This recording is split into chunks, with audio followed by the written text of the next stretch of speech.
Look at these rusty pliers. An ordinary tool for a farmer in 1950s Kenya, designed for castrating livestock. An object from a peaceful, almost pastoral life. But in the hands of the British colonial administration, this object became a weapon. They used it to castrate Kikuyu men. Publicly, in front of their wives and children. The guards called this procedure screening. It took place under the scorching African sun, and the screams and cries turned the act of violence into a will-breaking ritual for the entire village. This raises a crucial question. How could the British Empire, just 7 years after the Nuremberg trials, where it prosecuted Nazis for crimes against humanity, resort to using such methods on an industrial scale? This was no accident. It was part of a vast, hidden system. This tool is just one detail in an enormous catalog of state-sponsored terror, and it raises 3 critical questions that we will begin to answer right now. The first question: how did a nation that positioned itself as the world's leading opponent of totalitarianism manage to create a torture assembly line behind the scenes, one whose systemization was frighteningly reminiscent of the Gulag? The second question: why did British soldiers torture not only rebels, but also Kenyans loyal to the crown with the same brutality, thereby destroying the very idea of cooperation and making the terror absolute? And the third: what compelled British officials in Kenya to secretly burn tons of archives before their departure, while politicians in London were telling the world about a humane and civilized transfer of power? This wasn't just about Kenya. Documents were destroyed in 37 former colonies, from Malaya to Cyprus. By the end of this video, you will have comprehensive answers to each of these questions. The answer to the first awaits you in the 4th section. The second, also in the 4th.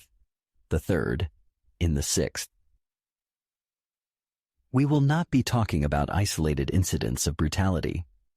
We will expose the anatomy of a state machine of terror. You will see not only what was done, but how it was made possible. By the end of this video, you will understand the blueprints used by civilized nations to build their secret gulags. You will see how Governor Baring's ideology was turned into orders, how those orders became instructions for torturers, and then ash in the furnaces of Operation Legacy. This investigation is not based on rumors, but on recently declassified archives from the British government itself and the testimonies of survivors who fought for decades for the truth. This is the story the Empire tried to erase. We will uncover the 3 key stages of the system: ideology, pipeline, and cover-up. We will take you from the myth of humane decolonization, you know from textbooks, to the shocking reality hidden in secret documents. And to help you follow along, here is a map of our journey. Our investigation is divided into key stages to show the entire system in action. In 5 minutes, we will expose the pipeline mechanism. You will see how this soulless bureaucratic system turned hundreds of thousands of people into white, gray, and black categories, sending them to different circles of hell. In 12 minutes, we will delve into the war for minds. You will learn how a powerful propaganda machine lied to the British people and the entire world, calling concentration camps rehabilitation centers and discrediting any truth that emerged. And in 18 minutes, we will find ourselves at the epicenter of the bloody massacre at Hola Camp, the event that broke through the wall of silence and shook even the British Parliament. In 5 minutes, you will learn how the bureaucratic machine of hell, known as the pipeline, works. It all began in October 1952 with the declaration of a state of emergency. The response to local raids by Mau Mau rebels escalated into Operation Anvil, an official purge of militants from Nairobi. On paper, it was a standard counter-terrorism action, but the numbers reveal a different goal. The operation affected not just a few thousand rebels, but nearly 1.5 million people from the Kikuyu tribe, who were herded into so-called protected villages. This was more than the entire population of Copenhagen at the time, all finding themselves behind barbed wire. The sweeping purges in the capital, where any African was arrested indiscriminately, created a colossal problem: what to do with tens of thousands of detainees. It was then that the architect of the system stepped onto the stage. His name was Sir Evelyn Baring, an Eton graduate, a member of the highest aristocracy, the Governor of Kenya. Officially, he was saving the colony from savages, having received emergency powers from London. But behind his directives lay a personal ideology, not just suppression, but the complete psychological re-education of the Kikuyu through violence. This was not a police operation, it was social engineering, and he gave it a legal foundation. In one of his orders, Baring personally sanctioned the use of force during interrogations. This document transformed torture from a crime into a legal instrument of state policy. And from its very first days, this policy created a terrible paradox. The system began to devour even those who were loyal to it. Loyalists from the Kikuyu tribe were tortured with the same brutality as the rebels. At first glance, this seems to be a consequence of the chaos of mass arrests, where racist guards didn't bother to distinguish between people. But this was not a mistake. It was a deliberate strategy. The terror had to be absolute to break the will of the entire nation. The public flogging of a loyal village elder in front of his entire community showed that no one was safe. This tactic worked like a forest fire that, in order to burn everything, doesn't distinguish between good trees and bad ones. It consumes all, creating a scorched zone of fear. Thus, Operation Anvil, reinforced by Baring's ideology, created an unprecedented flow of prisoners.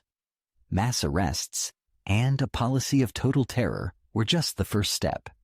Now, hundreds of thousands of people needed to be classified, isolated, and processed. Britain urgently needed a mechanism capable of grinding down an entire people, a mechanism that was cold, soulless, and as efficient as an industrial assembly line. This mechanism was given a cynical, bureaucratic name: the pipeline. This pipeline was the answer to a logistical nightmare. Upon entry, each prisoner faced an interrogation, after which they were assigned one of three categories: white for the loyal, gray for sympathizers, and black for the hardcore rebels. But declassified diagrams show this was not a sorting process, but a path of escalation. The color of your category determined which camp you were sent to, and the blacker it was, the more inhuman the conditions became. The system worked like an industrial sieve. People with their families and histories were tossed into it like raw ore. At the end, only the blacks remained, sent off to be smelted down. And now, let's look at this mechanism through the eyes of someone who went through it. For an individual, this assembly line began with the chaos of Operation Anvil. He would be grabbed off the street, thrown into a truck, and brought to an overflowing screening camp. The initial interrogations were brutal, but seemed like standard wartime procedure. Everything changed at the screening itself. Naked and beaten, he stood before an officer whose face was hidden by a sack with eye holes cut out. A single answer, a single smirk from a guard, a single gesture from this anonymous judge decided his fate. Instead of a name, he was assigned a number. He ceased to be a person and became a category: black, raw material ready for further processing. And this processing had its own standards. British propaganda called these places rehabilitation camps. How could an assembly line of cruelty rehabilitate anyone? Officially, prisoners were taught new trades, weaned off their savage beliefs, and prepared for life in a civilized society. On paper, it was a progressive humanitarian mission, But the migrated archives and survivor testimonies reveal three real objectives: gathering intelligence through torture, using prisoners as free labor on colonial construction projects, and physically eliminating the irredeemable. The numbers confirm this. In some black camps, the death rate from dysentery, starvation, and beatings reached 70%. But dying of starvation was not the worst outcome. So, the pipeline was not just a network of camps. It was a cold, calculated mechanism that, in 3 stages, screening, isolation, processing, turned people into faceless categories, stripped of rights and dignity. This bureaucratic machine created a continuous flow of sordid human material for the most severe camps. It was a necessary precondition for the terror that followed. But at the final station of this assembly line, prisoners were met not with numbers, but with very specific physical methods of pain. They were met by engineers who had developed an entire catalog of state-sponsored cruelty for the empire. These engineers of pain did not operate in a vacuum. Officially, their methods were called deep interrogation and were sanctioned personally by Governor Baring as a necessary measure for obtaining intelligence. But survivor testimonies reveal a different purpose. These were not interrogations, but public rituals of humiliation. Prisoners were forced to eat feces. Women were raped with bottles filled with boiling water. The final act in this catalog was castration. Medical reports confirm that livestock pliers became a standard tool in dozens of camps. The goal was not to obtain information, but to completely destroy a person's identity. And this explains why even those who knew nothing were tortured. The system didn't need answers. It needed a constant supply of the guilty.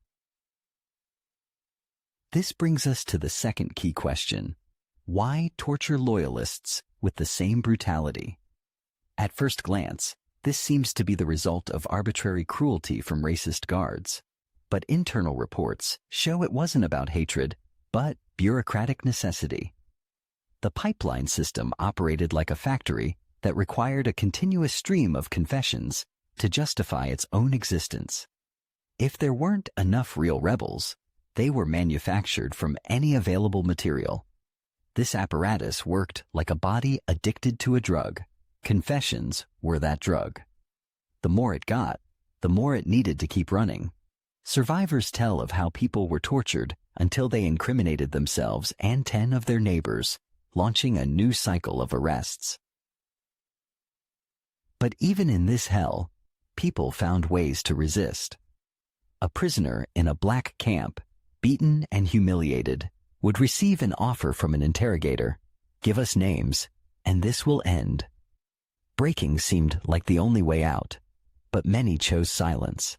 They understood that betrayal did not guarantee salvation, but merely turned them into accomplices in the system. They resisted by refusing food or sabotaging work. In 2011, nearly 60 years later, 5 survivors stood in the High Court in London. One of them showed his scars. His body had become a living archive of crimes that the empire would later desperately try to erase.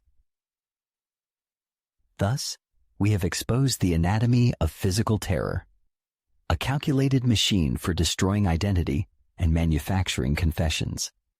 But how could such large-scale, systematic brutality remain a secret from the entire world, and, most importantly, from the British people? Why were there no major investigations? The answer lies in another equally planned operation. It was a war fought not in the camps, but in the pages of newspapers, in Parliament, and in courtrooms. It was a war for minds that allowed the empire to lie to itself. This wall of information had 2 layers of defense. The first layer, propaganda. In the pages of British newspapers, Kenya was a showcase of civilization. The Colonial Office reported on the construction of schools and the protection of peaceful civilians from bloodthirsty savages. Concentration camps were called rehabilitation centers. But behind this facade lay total censorship. Of the 87 foreign journalists who applied to visit the protected villages in 1954, only 3 were granted accreditation, and all of them were under strict military supervision. Any criticism was dismissed as communist propaganda. But what happened if the facts still leaked out and reached the courts? For this, the empire had a second line of defense prepared. It was a legal one.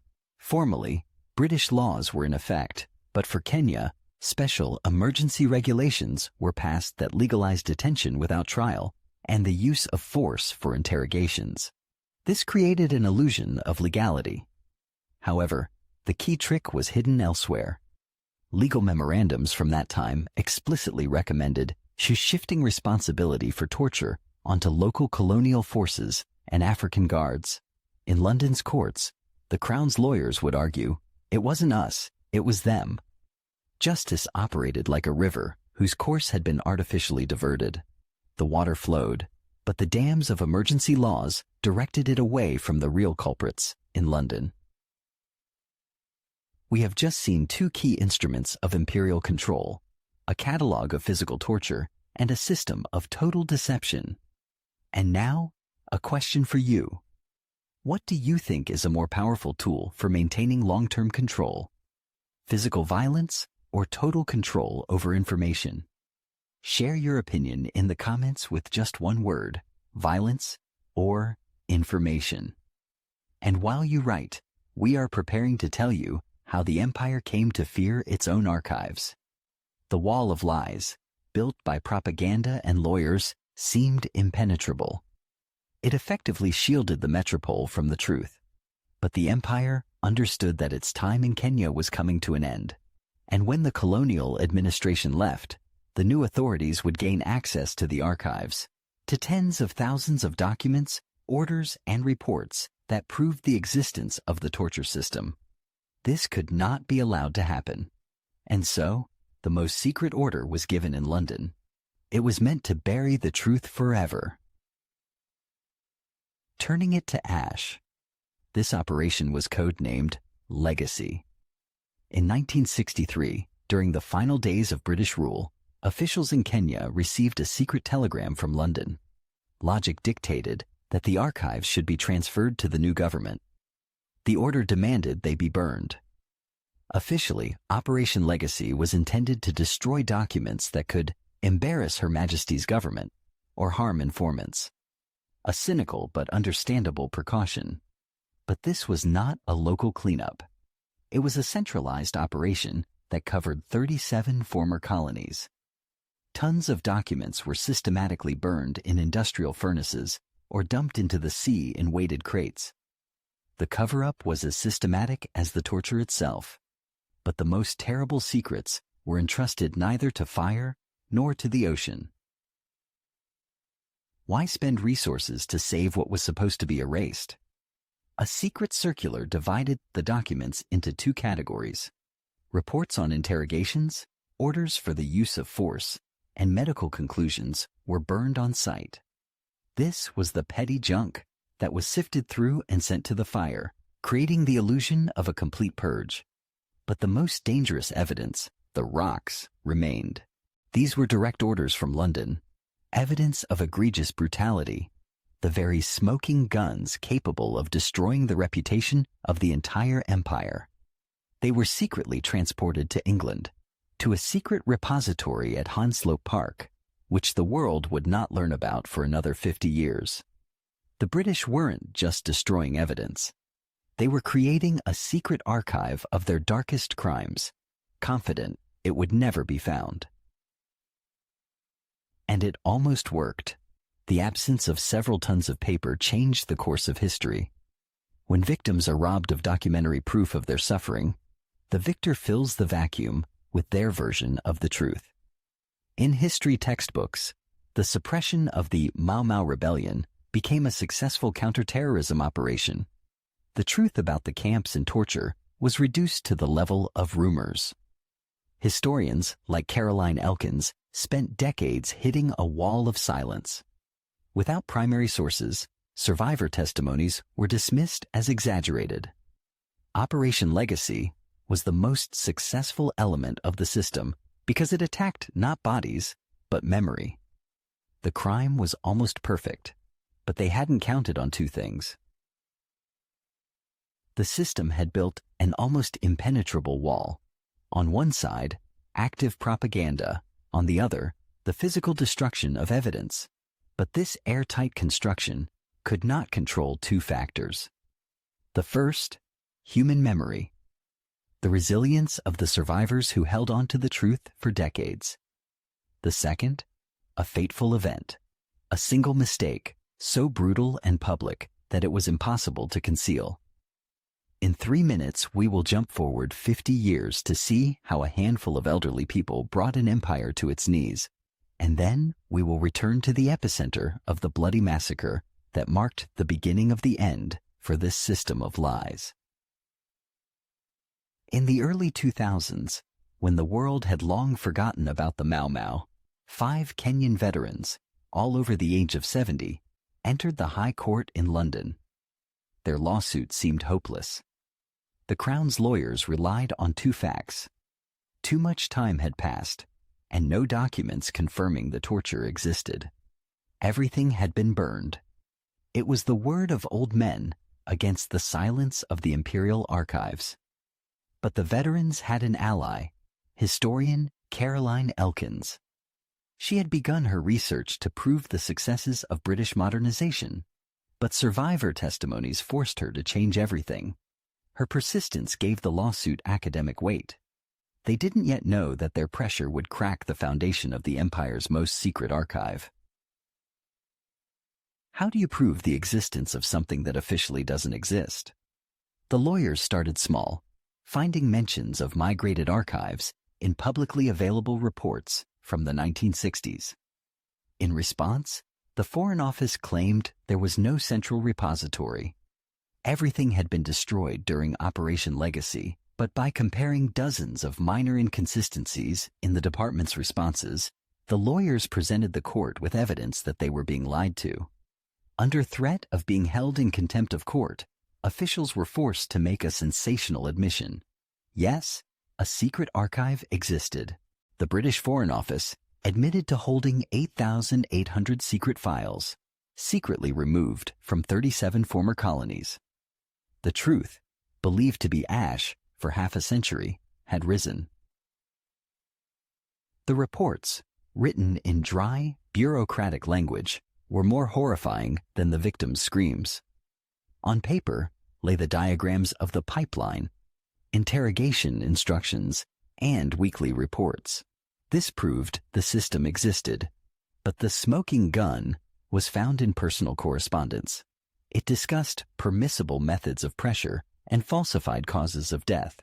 The lie had collapsed. One report coolly stated, the application of the castration pincers to detainee X proceeded according to instruction. This clinical language, which turned a monstrous crime into a routine procedure, was more terrifying than any scream. Thus, the persistence of survivors and the diligence of historians led to one of the biggest revelations of the 21st century.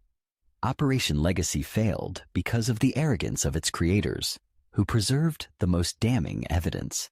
The archives gave us the legal truth, orders, reports, proof, but they do not convey the pain and horror. To understand the human cost of this system, we must return to where its end began, to 1959, to Hola Camp, where in a single day, the system showed its true face. The next scene, 88 unarmed men surrounded by 100 guards with clubs. They are given an order that will turn the camp into a slaughterhouse. On March 3, 1959, Hola Camp, the final stop of the pipeline, became the stage for a public execution. 88 prisoners, the most defiant, had refused forced labor. For the system, this was a challenge that demanded a brutal response. The commandant gave the order. 100 guards with clubs surrounded the unarmed men. Survivors recalled it was less like a fight and more like the methodical beating of livestock. 11 men were beaten to death on the spot. Dozens more suffered injuries, from which they later died. This was not an attempt to force them to work, but a deliberate, mass execution. But killing the men was only the first part of the plan. The second was to cover it up. It's impossible to hide the death of 11 people in a state-run facility, so you have to hide the cause.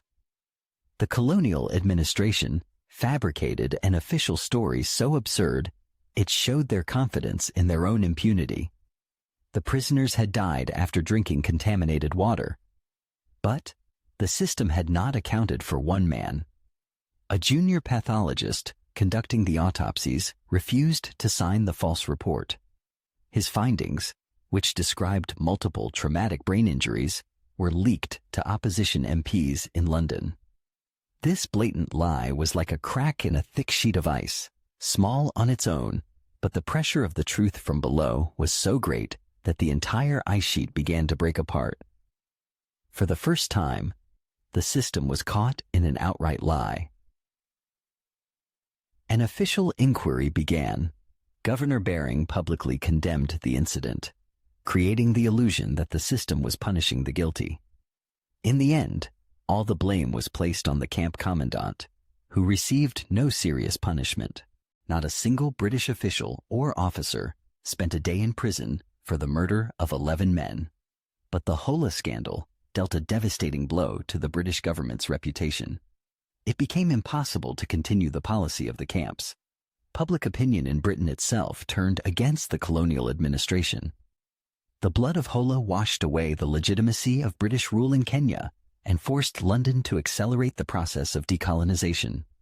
The truth cost 11 lives, but it brought freedom closer for millions. The Hola massacre was a bloody failure that broke through the wall of silence.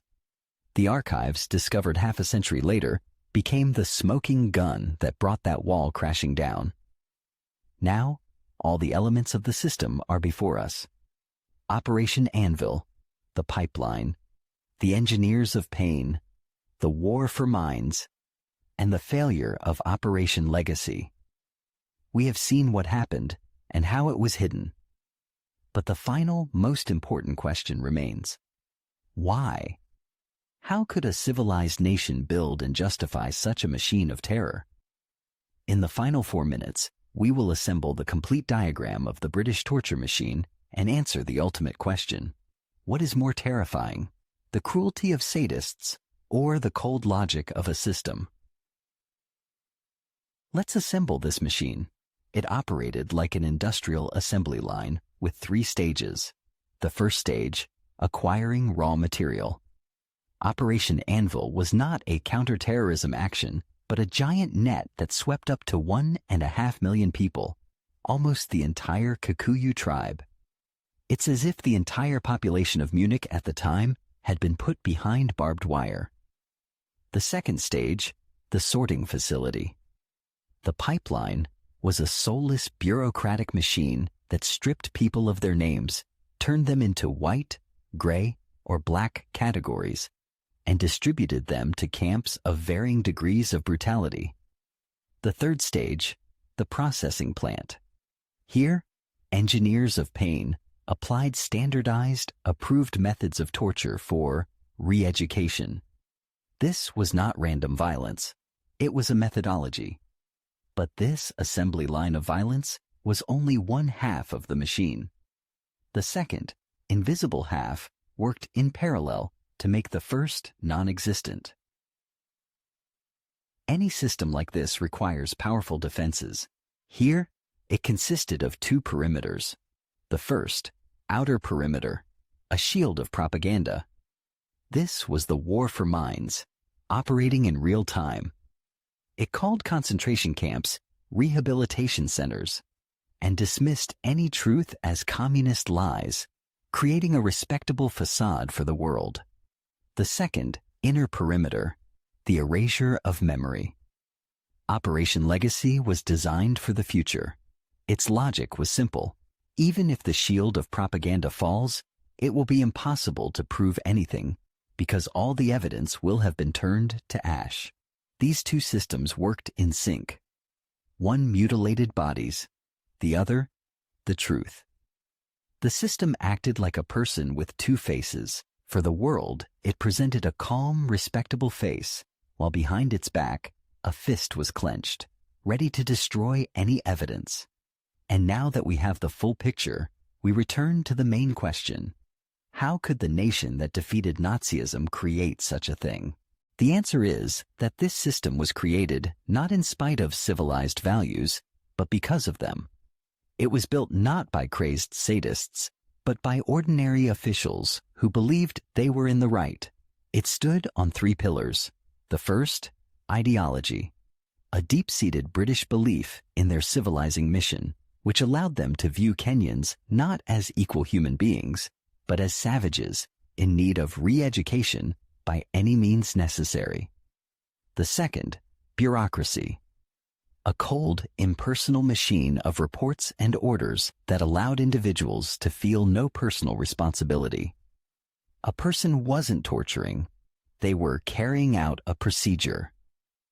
The third, control over information, a monopoly on the truth that allowed them to commit crimes and maintain an image as a humane nation simultaneously. Arrogant ideology, impersonal bureaucracy, and total control over information. This is a terrifying lesson in how easily civilization becomes a tool for barbarism. Do you think a similar system is possible in the modern world? Or has the transparency of information made it impossible? We thank you for joining us on this journey to the end. This story is not just a fact from the past, but a reason to reflect on the nature of power. We have shown you 2 sides of this horror. On one hand, the cruelty of specific perpetrators, the engineers of pain who took pleasure in the suffering of others. On the other, the cold, impersonal state machine that planned it all, legalized it, and hid it for decades. In your opinion, what is more terrifying, the depraved cruelty of individual sadists or the calculated logic of the system? Write just one word in the comments, sadists or system. And, if you like, add why you think so. Your opinion is the most important part of this conversation.